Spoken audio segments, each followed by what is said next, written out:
আরে ব্যবসা করতে না কে করব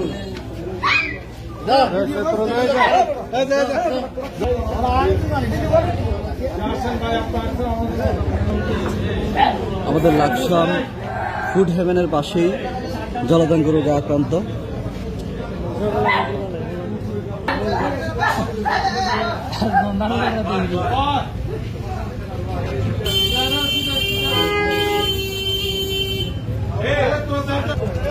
তাকে নেওয়ার জন্য অ্যাম্বুলেন্স চলে আসছে অলরেডি দুইটা। প্রায় অনেক মানুষের এখানে আনাগোনা, অনেক ভিড়। মানুষের জন্য ভালোভাবে দেখাইতে পারতেছি না সবাই।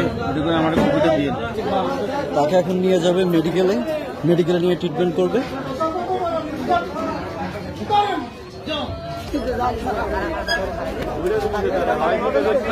প্রায় 2 শতাধিক মানুষ আছে এখানে, অনেক মানুষ দেখার জন্য অনেক মানুষই ভিড় করতেছে। এই যে জগন্নাথ দিঘির পাড়েই দাওয়াত রেস্টুরেন্টের সাথেই আছে জলাতঙ্ক রোগে আক্রান্ত। ভিতরে আছে অনেক মানুষের জন্য ভালোভাবে দেখাতে পারতেছি না। প্রথমে ভিডিও করছি, প্রথমে দেখাইছি।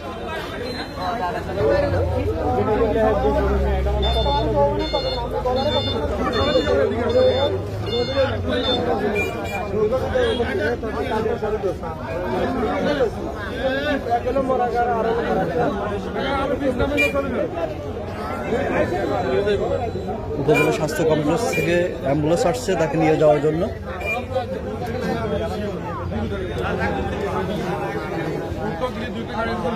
দেখা যাইতেছে তাকে দেখে, আগে কখনো সরাসরি এরকম দেখিনি, আজকে লাইফে ফার্স্ট দেখলাম। দেখে নিজেকে আসলে অনেক মনে হচ্ছে, অনেক কষ্ট হচ্ছে যে ওই অবস্থা। আপনারাও দেখেন, ভালোভাবে মানুষের জন্য ভিডিও করতে পারতেছে না, সবাই না করে ভিডিও করার জন্য তারপরে দেখা দিচ্ছে। অনেক মানুষ।